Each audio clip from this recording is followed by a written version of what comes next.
Hello, everyone, and welcome to Film Foundations, a podcast where we talk about, well, movies and why you should be watching them and who's in them and who you should be watching in those movies. I am one of the hosts of the show, Chris Stashew from the Culture Cast, and I'm joined by my good friend, Ryan Verrill of Disconnected. Hello, I am stoked to be here and really happy to be able to dive into another one of these, especially somebody that I've been watching what feels like my entire life at this point. Yeah, same. It's weird. It's weird to think about Jim Carrey now as like an adult because Yeah, he's a big part of our childhood. And like my childhood and clearly yours. Like I don't know what that says about me, given that some of his movies are like not for kids, not in the slightest. But I'm sure once we kind of start digging into our questions, we'll probably discover we were watching Jim Carrey movies a little earlier than probably was intended.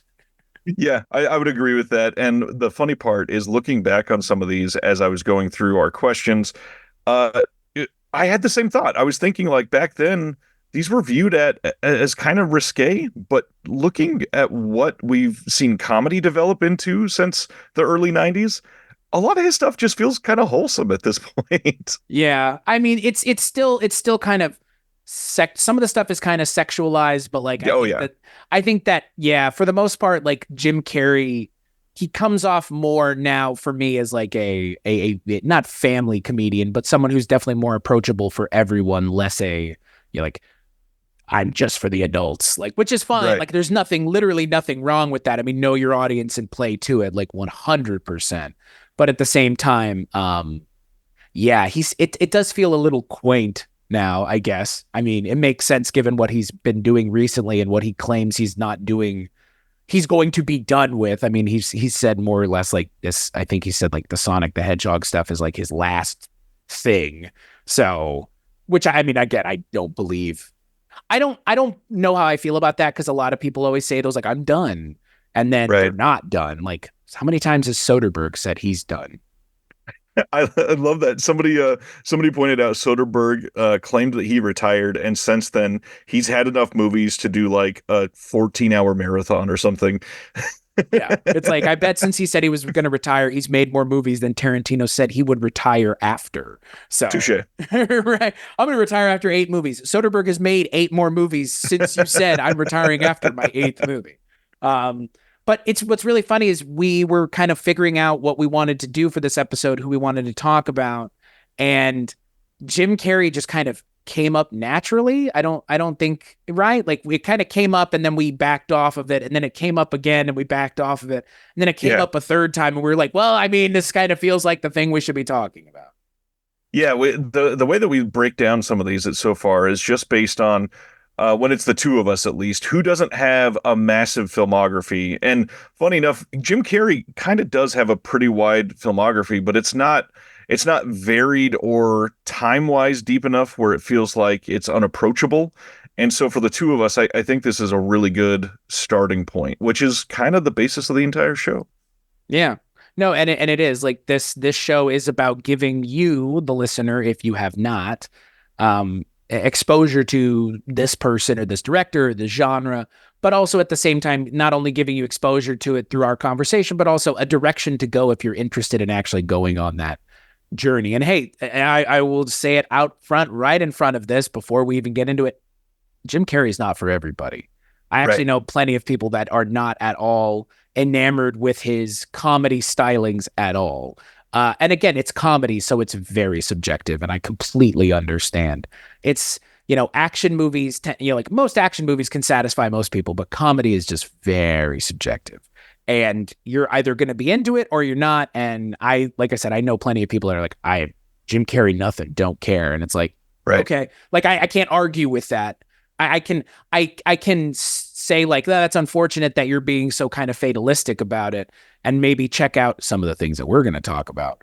But at the same time, like if you were watching his stuff in the 90s, like I can completely see why you're not necessarily like completely on board with what he's doing, because for a while Right. there he was inescapable.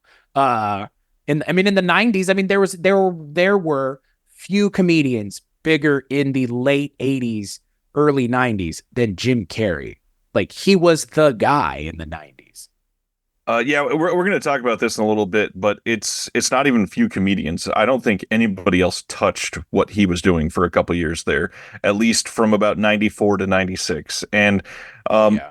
one of the things that you mentioned, some people that have never gotten into this might be a way to get into it. This episode in particular, I think might be a way for people to re-examine Jim Carrey because not only can a lot of what he's done be very off-putting for certain people, but Jim Carrey in particular has evolved quite a few times and had different eras of his life that you could you could make an argument that they are completely different people. I mean, 94 to 96 Jim Carrey is certainly not the same as 2021 Jim Carrey in any semblance of the word. Right. He's not doing any of the same things. He's not giving off the same aura. He's not working with the same people. He is not making himself act out in this outlandishly physical comedy way. He is a very different person. So I'm eager to get into this. Perhaps we should get into some history on Jim Carrey. One of the things that is brought up the most about him is he's born in Canada. We've stolen a lot of great Canadian comedians.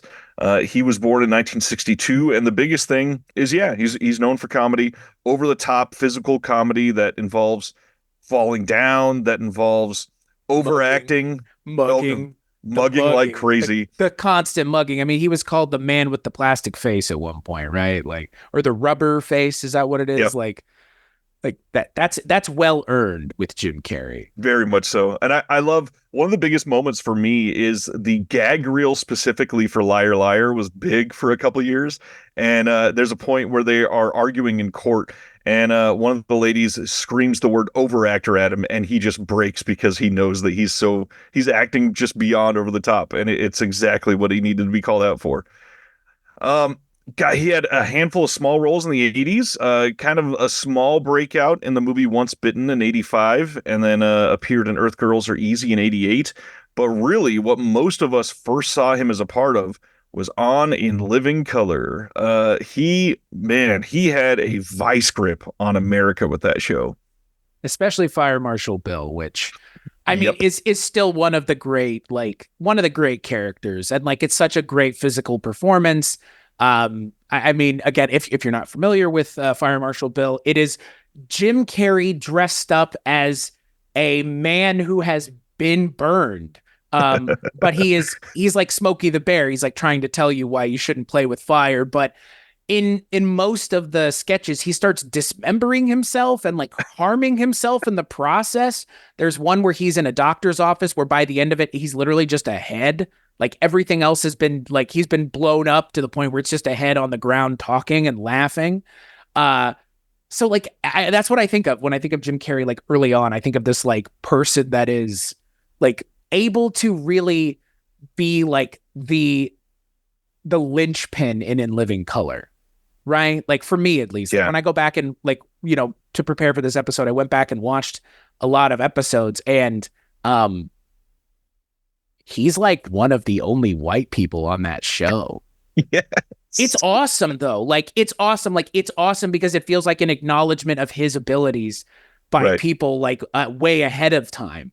And that to me is wild because he's the literal only white cast member on that show.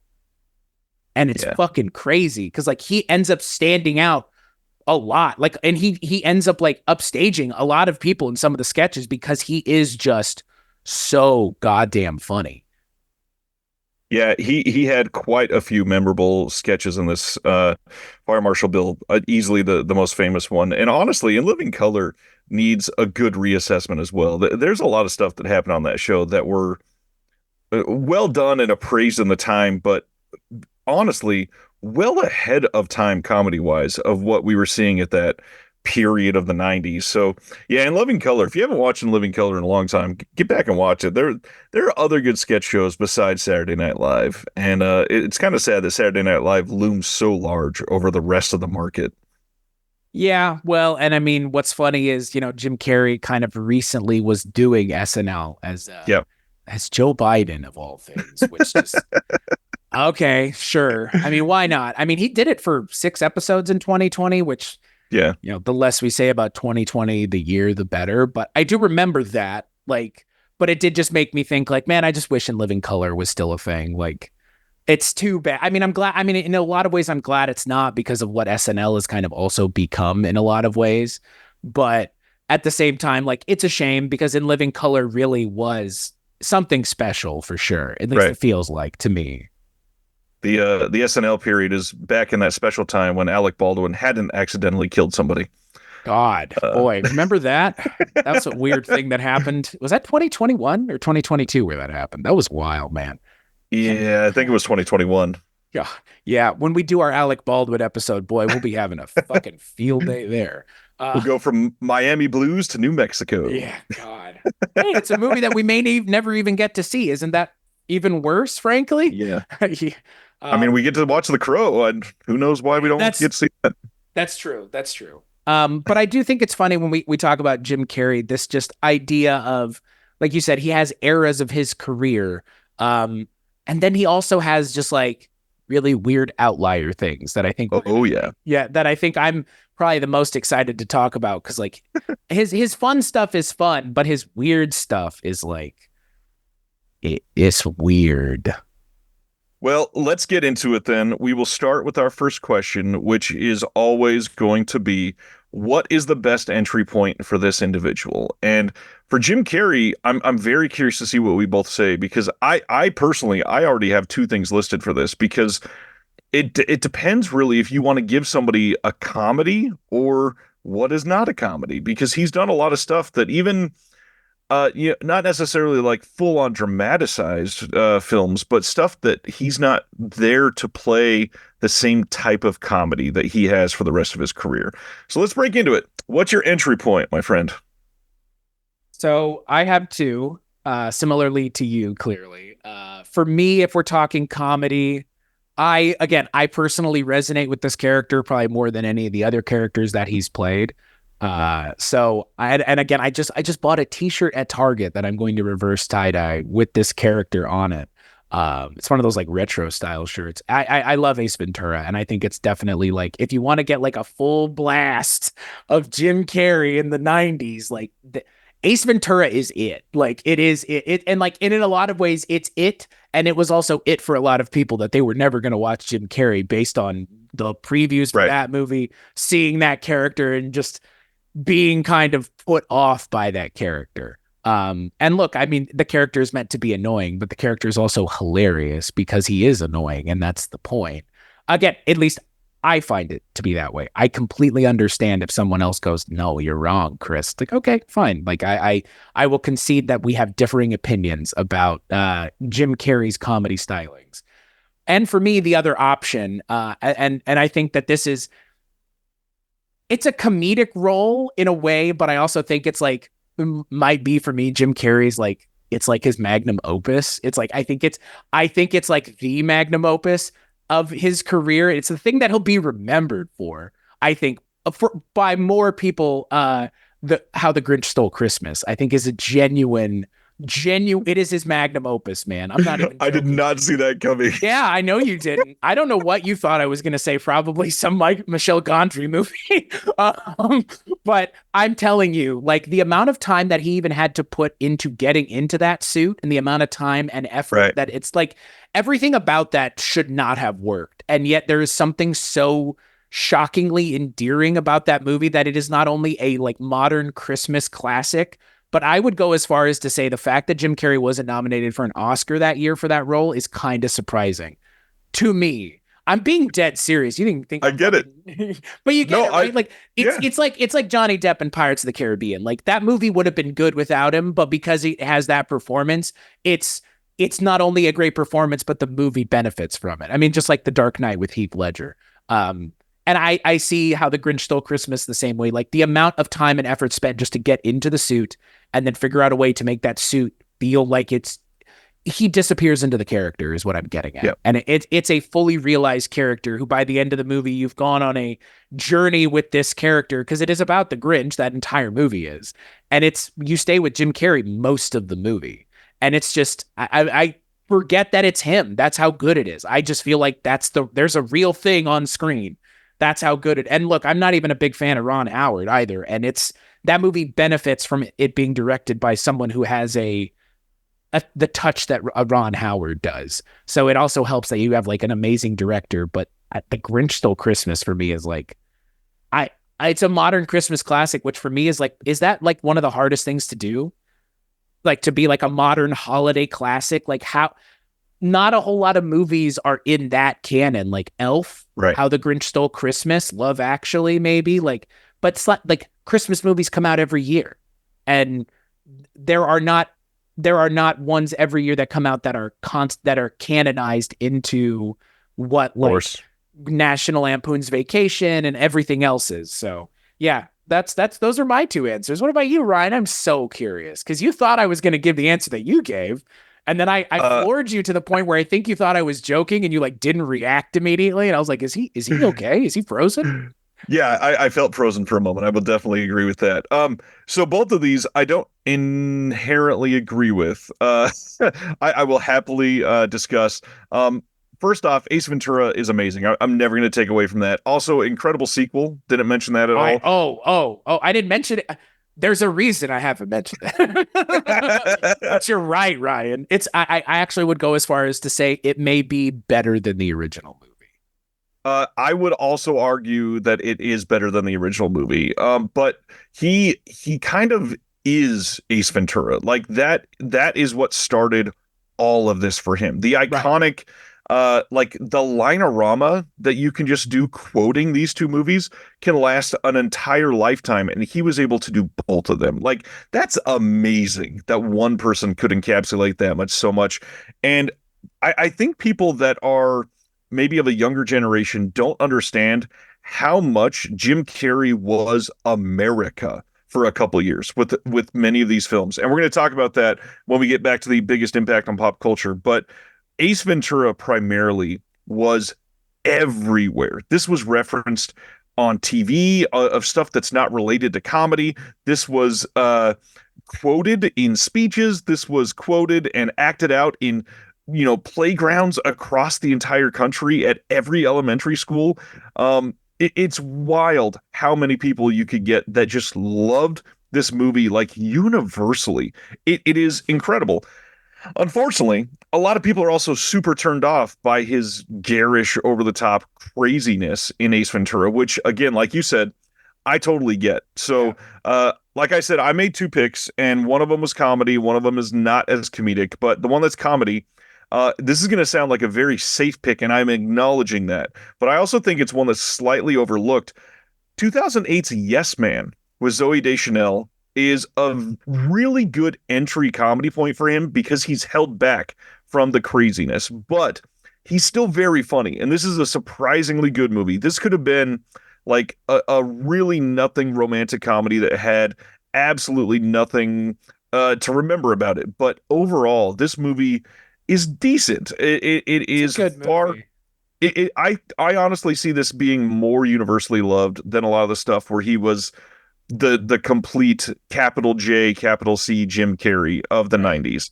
I think it's a super fun comedy, and if you've never seen it, it is probably one of the better entry points. Because if you like this, then you could branch out and see, well, maybe I could see him going a little bit crazier. And then before you know it, you're watching everything and just losing it. God, the Grinch, man, that's a great pick. I would not have thought of that. It is a great entry point. It's also an easy entry point because it's a holiday film.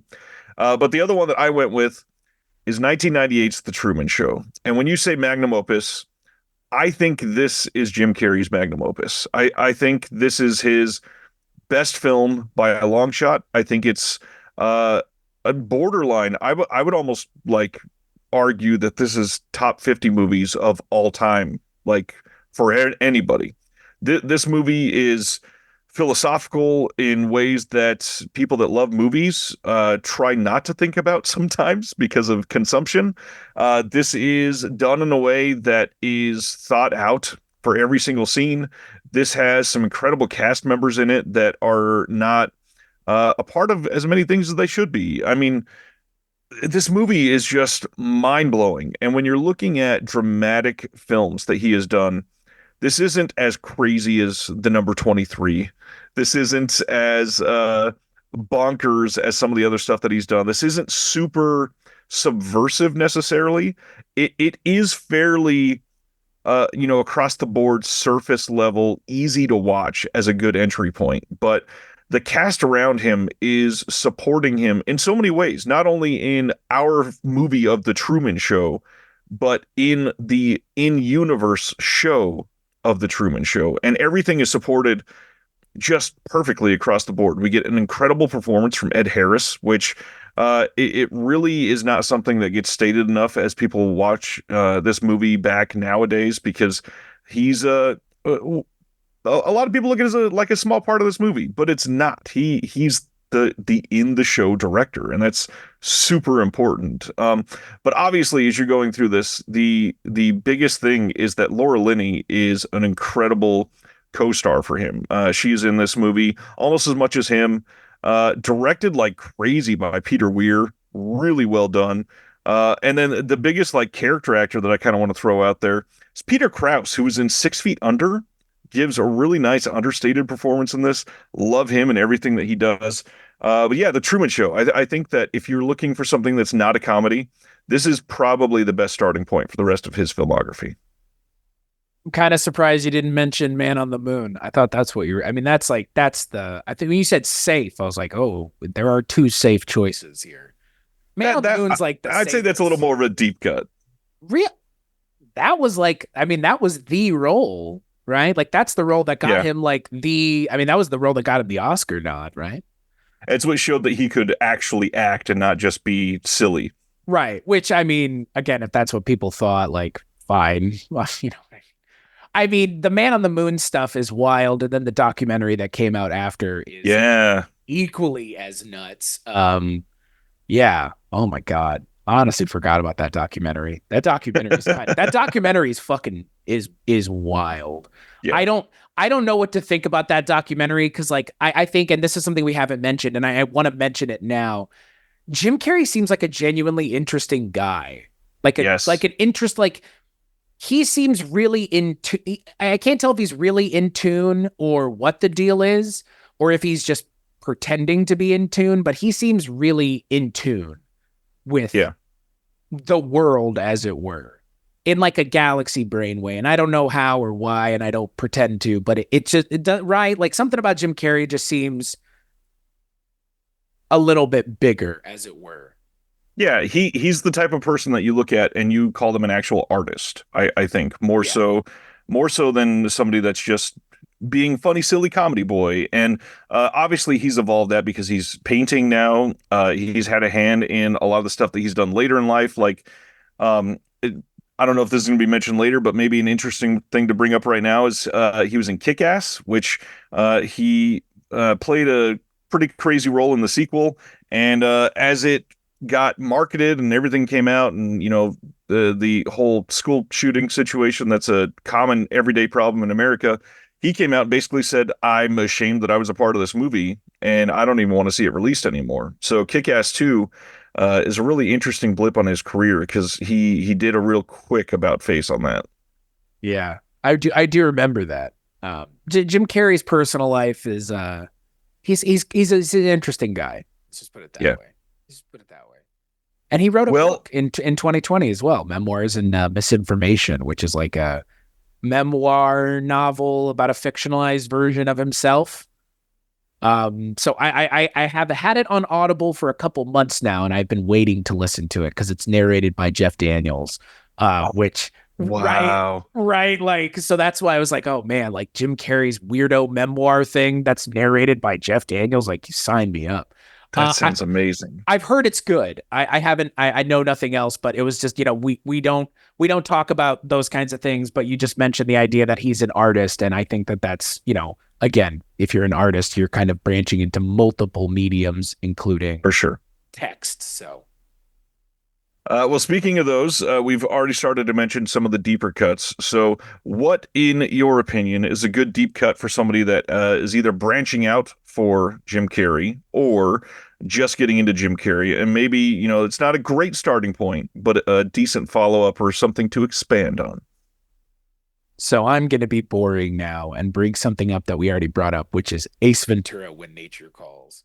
I think I genuinely think like it's for me, like it is in a lot of ways, like I will concede that Ace Ventura: Pet Detective is a more important movie for a number of reasons.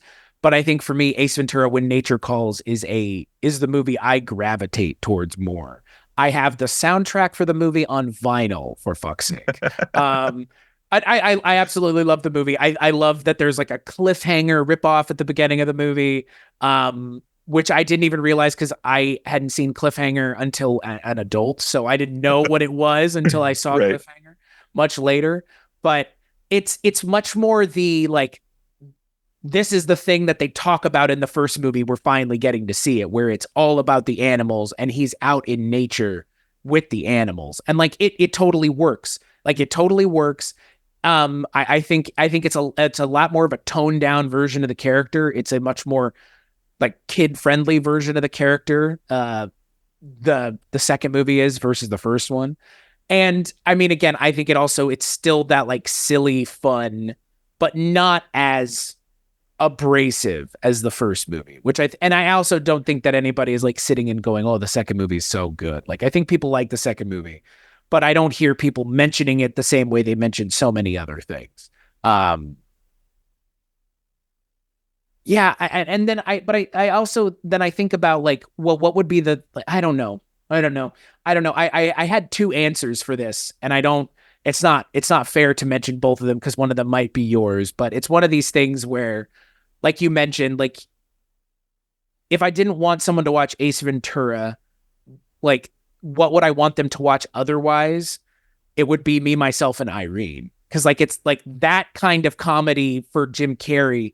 He never really did that again. Like he really only did it in like that movie, the like really fucking abrasive.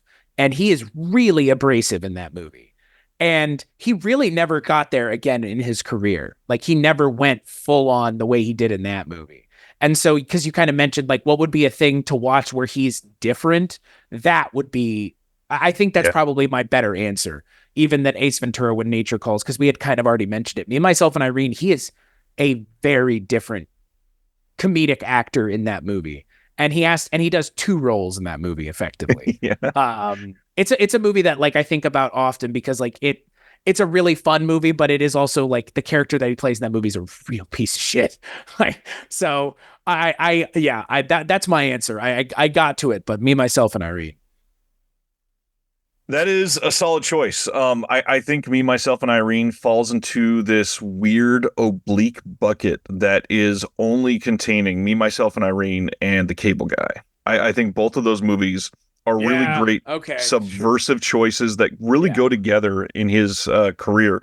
I didn't choose either one of those for the deep cut, but I think that they are a great choice and really show a separate side of his comedy. And when we're talking about eras, this one didn't last long, but it's a No. very interesting era in his career. It's one that is filled with kind of cobbling together a couple different genres instead of just slapstick comedy, and they both work oh so well. Like Cable Guy specifically gets overlooked a lot. Me, Myself, and Irene was almost equally as quotable as some of the other big movies that he did, but it seems like people either forgot that it exists or like hate watched it and didn't seem to love it. But Cable Guy, it just people don't even reference it because it's so different than anything he's ever done. It's a borderline like comedy horror. It, Yeah. it is so well done, and Ben Stiller, I know, my right? God, he is so fucking amazing for this. And this movie is just creepy and this weird like stalker comedy that you don't expect to come out of anywhere from his career to create this. And it's just this one point in time that it could have been made. It's so great. Yeah, I love Ben Stiller as a director. I mean, he hasn't directed a whole lot of stuff, but I mean he directed one of my favorite comedies, which is Tropic Thunder. I mean, just fucking like a masterpiece of a comedy in so many ways. But The Cable Guy is such a weird movie because I saw that movie. My parents took me to see that in the theaters and we left because it was so dark. Like, because my parents were like, "What is this movie?" I mean, like 2/3 of the way through it, they were like, we're leaving." So, um, the cable guy is a good. Is that your choice? That's a good choice. It's not my choice, but it is a good It's choice. it's a it's a good it's one worth mentioning. I feel like we're at the time now where like the message of that movie is more important than ever. Right. Which is the weird thing that movie also has like a message, but again, like yeah, the fucking cable guy. What a good movie. So kind of like the last one, I had to cheat a little bit and choose two here. And the comedy one I went with is even more underrated than the cable guy. I think hardly anybody saw this movie. And 2009's I Love You, Philip Morris is a so much better movie than people could ever give it credit for. Jim Carrey and Ewan McGregor starring in this movie together in a way that uh you couldn't have like concocted the idea for this in a lab better than it turns out.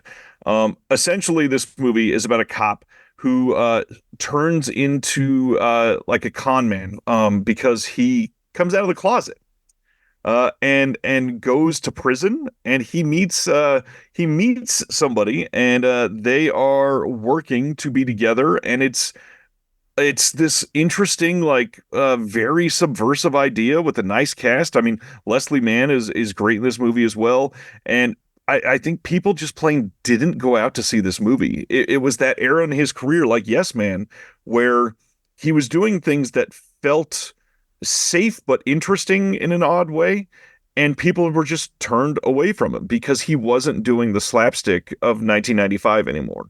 And this movie's great, highly underrated, highly underseen. You had like no reaction to this. Have you seen this one?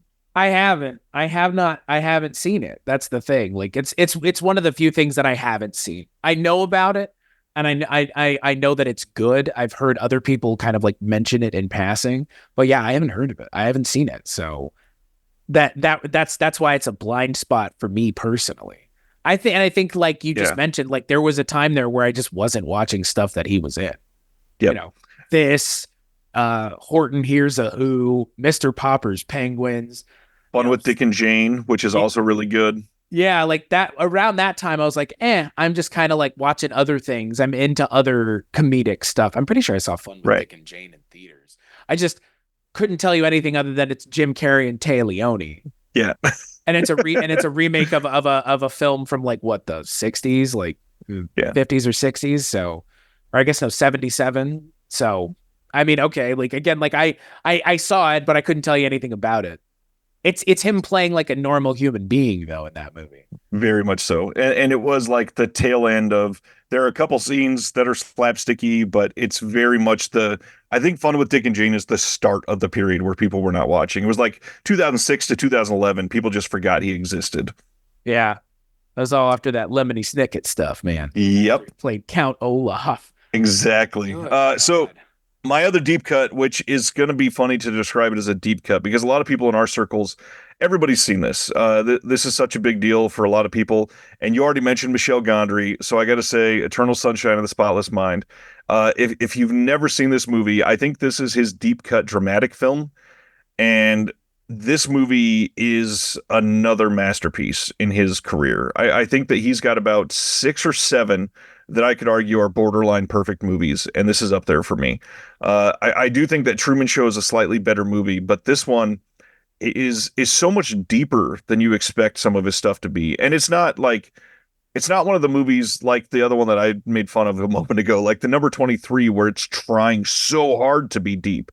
This movie is earnestly deep. It hits on so many emotional beats that people are facing as they age. People are facing, and not even like aging through turning 75, but aging from, maybe late 20s to late 30s. There's a lot of stuff that you're going through where you realize I've wasted a lot of time with this certain individual, or I've wasted a lot of time with a job that I've been in. And many people nowadays are facing a lot of those philosophical questions of, well, shit, did I throw away my life for some of these choices? And this movie is a really great, like, let's watch this on a Wednesday night when I'm questioning everything about my life and why I'm putting myself through some of these things that don't make me happy. And Jim Carrey and Kate Winslet and uh gosh, the entire cast. Tom Wilkinson is great in this movie. We've got, these storylines that will make you cry if you are on that vulnerable edge of like, what is humanity and why am I a part of this? It is something that will make you question your every move, and it's filmed in a way to do that. I mean, the subversive nature of some of these shots are interesting and fun, and always leave you questioning things.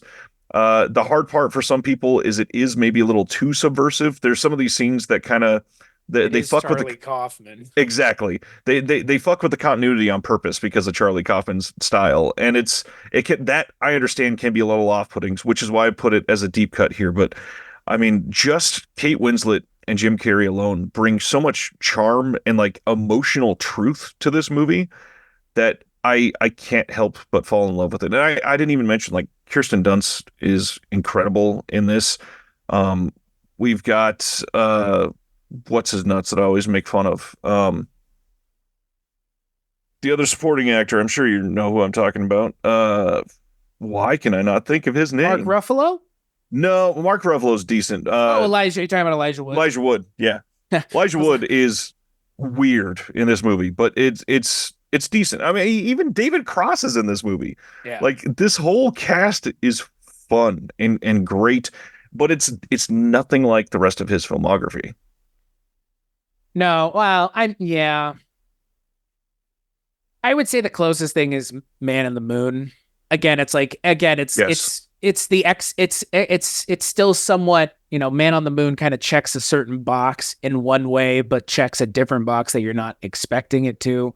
And this movie, Eternal Sunshine, kind of does the same thing. Like it's not funny, but Right. I mean, I don't know. Like again, it's not also like getting into the topics of the movie in a way that isn't fun is more what I'm getting at. I mean, the movie, there's still a sense of like some enjoyment that's meant to be had with the movie. It's not played completely like just dramatic and serious. But that's the thing. I mean, it also can be taken that way because the movie, what it's talking about is not it's not fun subject matter. No.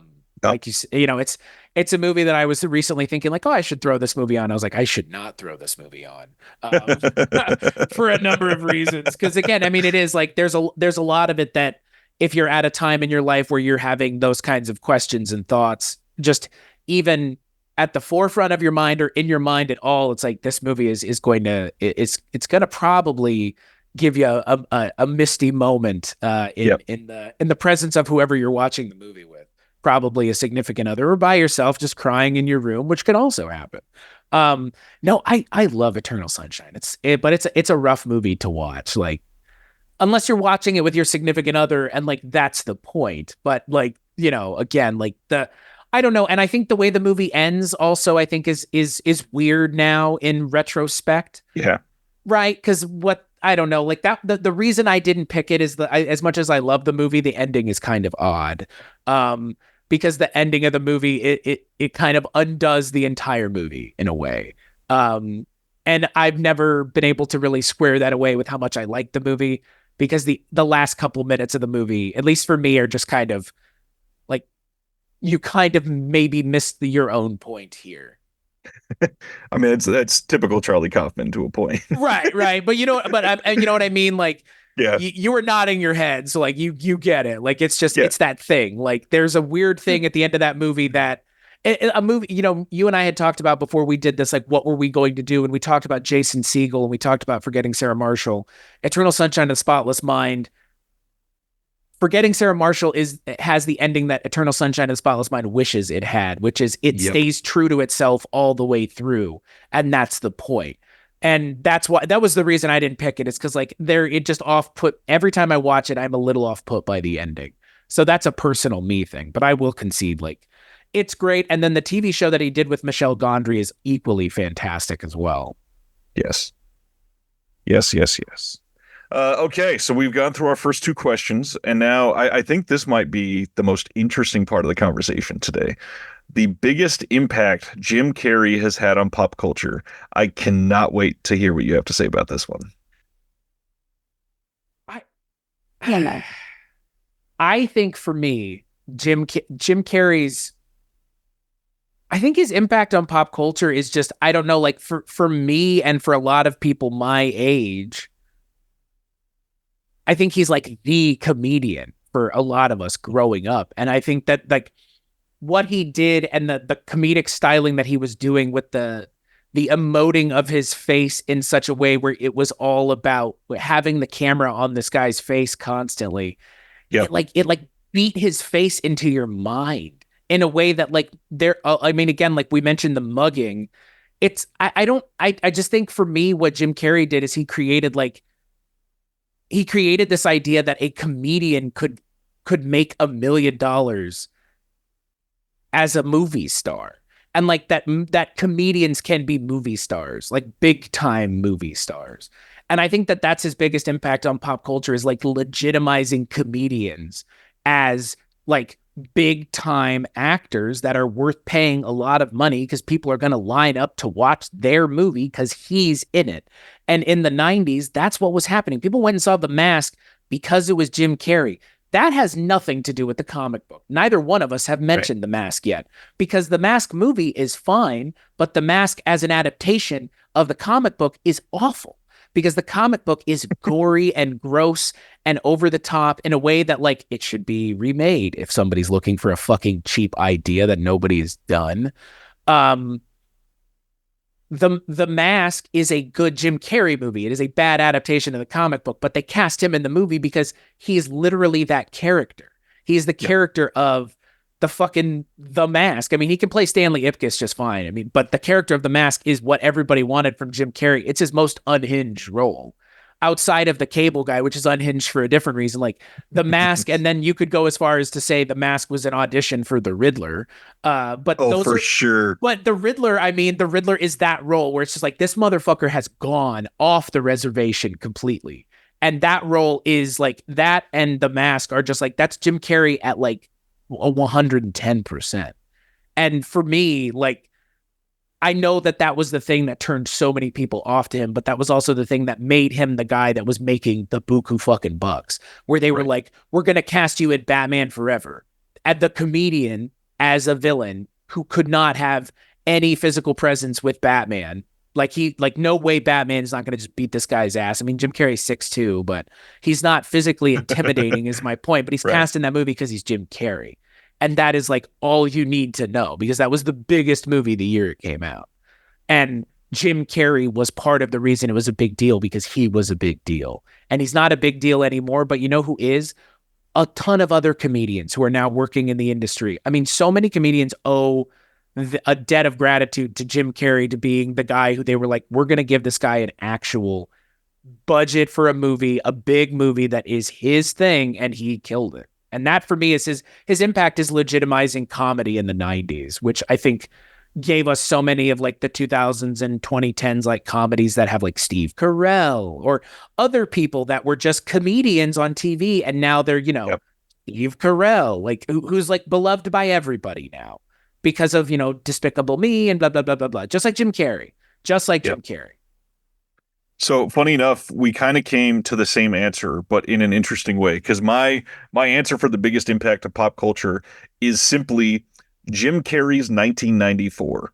And if you have never looked into like IMDb and realized that these all happened at once, it is mind blowing to imagine that Ace Ventura: Pet Detective, The Mask, and the other one that we haven't mentioned yet, I know. Dumb and Dumber, all three happened in the same calendar year. That seems so insane that anybody could do that in one year. And not only just make those movies, but have them be the number one films in that year. Have them be some of the highest grossing comedies ever up to that point. Have them all come out and be massive critical successes and financial successes. And have, again, all three of those movies are insanely quotable. We still, I mean, how many kids did you see come out of a bathroom and yell "smoking" in the 90s? I mean, Hey, this bro, movie my mom made me a mask costume from scratch, dude. I have pictures. I have the mask still. I have my no mom made way. the suit for me and everything, the yellow suit, my friend. Oh, yeah. We That's how we much may I need love the mask. There's your answer. we may need to make the cover art for the podcast that picture just for this episode. Yeah, it's the mask for me, like growing up as a kid, like I have my doll from the mask when I was a kid over on my shelf, the one where it's like you press it on the back of the head and the eyes come out. Sweet. Yeah, man, the mask is so fucking cool. And then I read the comic book and I was like, what is this? What So is much this? cooler. I know, and the comic book in hindsight, in retrospect, is much cooler than the movie. And that's the sad thing. Like, it is the sad thing is like The Mask is such a fun movie, but like, yeah, again, like I can't really get out of the way of how good the comic book is. I do want to say the reason I haven't mentioned Dumb and Dumber, hot take, and this may wrangle a couple people or rankle a couple people. I'm not a huge fan of that movie. Neither am I. Okay. I Okay. I like Dumb and Dumber, I but noticed neither one of us mentioned it, so maybe I should have taken the hint that you weren't the biggest fan either. I'm not a huge fan of people playing dumb on purpose, playing dumb and annoying, and it's like it doesn't make any sense. This just come on, nobody can live life this stupid. Well, you say that, but I bet but I mean, but not, but yes, but no. I think the problem is seemingly your reasoning and my reasoning might be the same, which is I just don't find that funny. Right. You It's know what not I that mean? funny. I don't find that role funny. Like that feels like that feels lowbrow even for Jim Carrey. Exactly. When one of the top bits from your film is what's the most annoying sound in the world? Like I don't want to rewatch that all the time necessarily.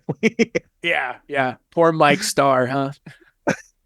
So yeah, 1994 for Jim Carrey is a legendary year, and for like entertainment as a whole, not many things happened like Jim Carrey had in 1994. And funny enough, the only other example that has always been incredibly impressive to me also happened in 1994, which is when late in that year we saw Tim Allen, who was insanely popular, had the number one movie in the entire country with Santa Claus, the number one TV show with Home Improvement, and the number one New York Times bestseller, which was Don't Stand Too Close to a Naked Man. And now Tim Great Allen, book. great, not a great person nowadays, of course, but he had an insane year Huh?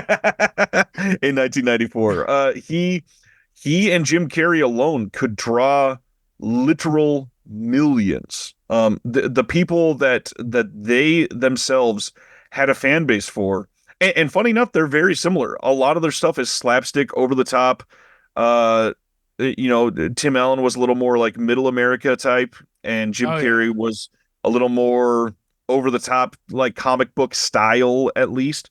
But just they brought people together. They brought families together genuinely, and we don't really have comedians that do it like that anymore. And yes, you're right. They inspired people like Steve Carell. They inspired people like even like Stephen Colbert in some of his earlier stuff. Tina They Fey. inspired Tina Fey. They inspired a lot of the sitcoms that we have nowadays are you could see are pulled right from some of the stuff in the 90s, and they just tweaked them just a little bit to make them a little more updated. They're great, but yeah, 1994 was a massive, massive year for comedy that changed things for a lot of people. Namely Jim Carrey. This is true. Yeah. And that's the thing. It's like, yeah, we pretty much came to the same answer because it's unavoidable. Like that year for Jim Carrey is just I've said this before off air about Steven Spielberg. If you had just directed a Jaws or a Jurassic Park or a Schindler's List, you would be happy as a director. But to have directed all of those movies and then, oh, by the way, all those other things like the Indiana Jones movies and everything else Steven Spielberg has directed, it's like, yeah, and Jim Carrey's the same way. If you were just in Ace Ventura or The Mask or Dumb and Dumber, three movies that are still widely and highly regarded today as comedy classics, you'd be happy. But it's the fact that it's that guy is the lead in all three of those movies, and they all came out the same year. Like And there you go. Like you said, like you can ride that wave you're the rest of your career, frankly. And I'm not saying Jim Carrey hasn't done anything of value since. He's done plenty of things. We've already talked about it. But Right. if you do just that, holy shit, do you really have to do anything else? Like, again, like, those three movies are a pretty good read on his abilities in all three directions. And to think that three of his those are three of his first films. This is not something where somebody was established as a star before they did this necessarily. I mean, when Ace Ventura: Pet Detective came out, his biggest movies were Earth Girls Are Easy and Once Bitten, like I mentioned earlier. Those are nothing. Wow. This Whoa, was a hey, Earth Girls Are Easy massive. is pretty great, though. Yes, but he wasn't even the lead in that movie. But That's fair. what I'm Valid. saying, like it's a huge risk to put these massive tent pole comedies around somebody that their only thing at the time was In Living Color. Like that's a big deal. Like obviously he was a huge part of In Living Color, but this was a big risk from the studios that people don't talk about like that. Yeah, no, it was not like we take it for granted now, but in the 90s, it was not a thing that they were doing. But then they did because of Jim Carrey. I'm glad. Exactly. I'm glad neither one of us have mentioned Batman Forever in much more than passing. It's not that I dislike that movie, but that movie's a mess. It's a fun mess, but it is a mess. Given where we are with the Batman character now, also, I mean, and now that we finally had someone do a Riddler character, I think properly, not the Adam West Batman with Val Right. Kilmer in it. Yeah. So that brings us to our final question, which is, who is similar to Jim Carrey? That if somebody were big fans of these individuals, they may like Jim Carrey. And this one for me, I tried to kind of bridge the gap with a couple generations. I feel like we have one that is slightly pre Jim Carrey that trickled into post Jim Carrey, and one that is primarily post Jim Carrey. And I think the only two that are really similar to Jim Carrey's style that isn't, like Charlie Chaplin, which you could argue a lot of the same Chaplin stuff is kind of similar to what Jim Carrey does and emotions and everything. I'd have to throw out there Robin Williams and Will Ferrell. They both have done some things that are, especially Will Ferrell, on the more risque comedy side. They've both done a lot of family comedy. They have both done things that are, very wide reaching and sort of universally loved, especially Robin Williams. But they both sort of fall flat on the overall like success that Jim Carrey had. Neither one of them had a 1994. Neither one of them had a year where they were unstoppable. Robin Williams obviously played to some massive people throughout some many different eras of his life, and so was Will Ferrell. Not taking that away from him, but man, I could see them being a bridge for people to Jim Carrey for sure. Yeah, I would agree. I thought of people like Will Ferrell, obviously. I think he's a good analog. Also, someone like an Adam Sandler.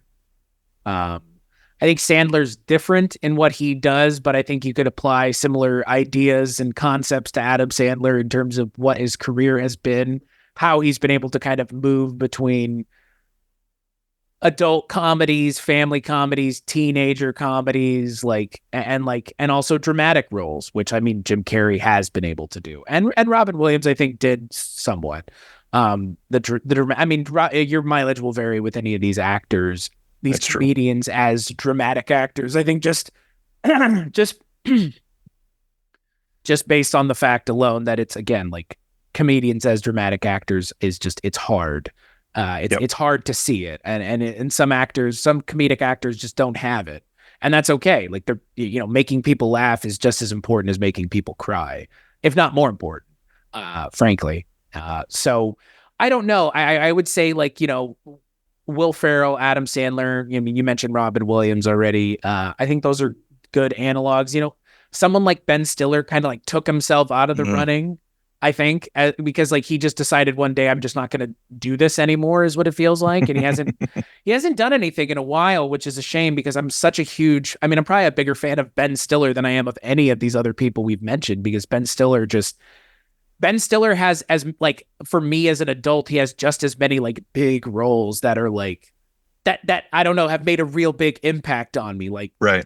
the through line DNA genus of White Goodman and Tony Perkis from Heavyweights and Dodgeball. Like that character for me is like one of the great like comedic roles. But that's again like Ben Stiller who just kind of stopped doing it one day. But even a Jim Carrey is still around. He's still Yeah. kicking it. He's still doing things. I mean, we didn't even talk about Sonic. I mean, we Not mentioned at it, but all. Sonic's fucking great. Like, and he's Yeah. fantastic. And it's good. It's good. It's good. It's a good video game movie, but it is really good because Jim Carrey is in it, and he's just back to like '90s form. Jim Carrey for one night only is what it feels like, and now we're getting three movies, which is great. Like that's awesome. We get three movies of him doing this, and then he's seemingly said he's going to be done, but like it's a return to form for him, which is also, I think, the versatility of him as an actor is he can go back and do that again, and he hasn't lost a step. It's like in wrestling when an older wrestler gets back in the ring and they start cheering, "You still got it." I mean, it's that like he still has it as that actor from the '90s, and Sonic the Hedgehog is like prime example because that character that he plays of Robotnik could have just been a throwaway role for somebody like a Josh Gad, but instead it's like Jim Carrey elevates it and makes it something that's like you're watching these movies because he really kills it in a kid's video game movie of all things. In one that was like almost destined to fail. Right, right. Right. Don't that Sonic redo gate 2021 or whenever the hell that movie came out. Yeah, man. So glad they fixed that. Yeah. Well, yeah, it's like though a lot of those actors like Robin Williams, obviously, like unfortunately, what happened with him, like we aren't able to see older Robin Williams doing Right. Things, and like I just recently saw Mrs. Doubtfire, and like that movie, like he hits fucking hard, man. Like Robin Williams, for as funny as he was, he also played sad really well. Like something about seeing that man's face sad, just like it like hits you right in the chest. And what's And funny with that one is he gets you to empathize with him, and he's the villain in that movie. yeah, yeah, He is yeah, absolutely the villain in that movie. yeah. It's kind of wild. So I don't know. As far as I'm concerned, like these kind of actors that we've mentioned, they do stand on their own, but at the same time, like they are all kind of in the same vein of like, you're so big that you can move within the sphere. Right. I mean, and I would also say another actor that we haven't mentioned, but I think there's a universe where he is more this than he is what he's doing now, like a Ryan Reynolds. Like he was almost there. You know what I mean? Yeah. It wasn't like the face stuff, but it was like the whatever his thing is that he always does is him, and it's always him. And like same with a Will Ferrell and a Steve Carell and a Jim Yep. Carrey. Like, yeah, it's still kind of always just them. And like Ryan Reynolds, he went a different route and kind of became like an action star, which is kind of weird. Um, but like there's a universe where Ryan Reynolds is just like the comedic guy who was in Just Friends and Waiting and all those funny movies where he was just being funny and he was known as the funny guy. And then one day they were like, fuck, this guy's going to be Deadpool. Okay. And then it completely changed your perception of him as an actor. I'd say, at least for me. What sucks is his dramatic turns are pretty decent too. And even when they were meant to be Right. comedic, like hardly anybody's seen The Voices. That movie is incredible. It's fun, man. That movie is So fun. good. Yeah, I know. I was kind of wondering if that's what you were going to mention. That's a fun movie. And yeah, I don't know if anybody has seen that movie, frankly. Like Nope. it Just the came out 14 of us. yeah, yeah, it came out and nobody said anything. And now like Ryan Reynolds is bigger than he's ever been, like on TV shows and all kinds of shit. And it's like an owner of a football team. Like Jesus Christ. But I mean, again, I think it's because he pivoted, which, to his credit, like he's a comedic actor that pivoted the way I don't think most comedic actors ever have. And Jim Carrey kind of did too. I mean, he was able to be in a Batman movie. So, I mean, maybe Ryan Reynolds is kind of an apt comparison because he went from being a comedic actor to being a superhero who's now Right. going to be part of the MCU. Ha ha, people. I guess we are going to bring it up in every episode. And I have to. If it's low hanging fruit, it's low hanging fruit.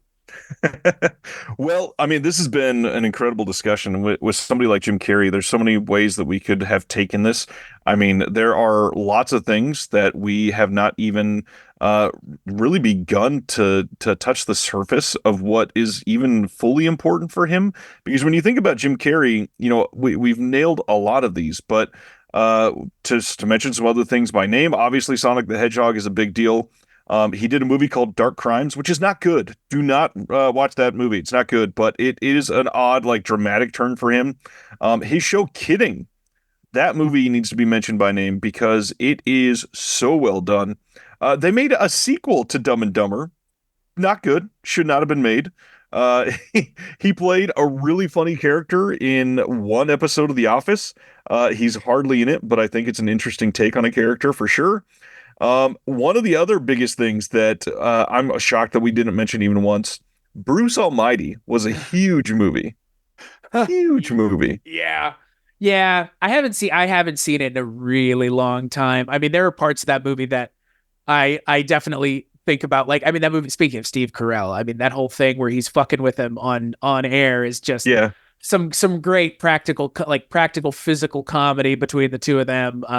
Yeah, I didn't, I kept thinking about it and I was like, are we going to bring it up? Neither one of us did. And to be fair, like, I brought up the Grinch. I'm not sure if you would have brought it up. So, you know what I mean? Like, it's interesting the things Yep. we didn't bring up, versus the things that we did. Cause yeah, things like the number 23, deserve to be brought up. No, that's a weird movie. It's hard. It's hard to like watch something like that and be like, I mean, I see what you were going for, but it just didn't work. And like, that's okay. Like, Yeah. But on the other hand, if you ever have like desired to see Jim Carrey's ass while he's playing a saxophone and musing about numbers, hey, maybe it's the movie for you. yeah, yeah. Hey, hey, man, that movie has a twist in it. Gosh. I forgot. Okay, it's a masterpiece. Yeah. Well, this has been fun. Thank you, sir. I'm glad that we went down this route, and I think most of our answers were different, except for maybe the biggest pop culture impact, which is really fun.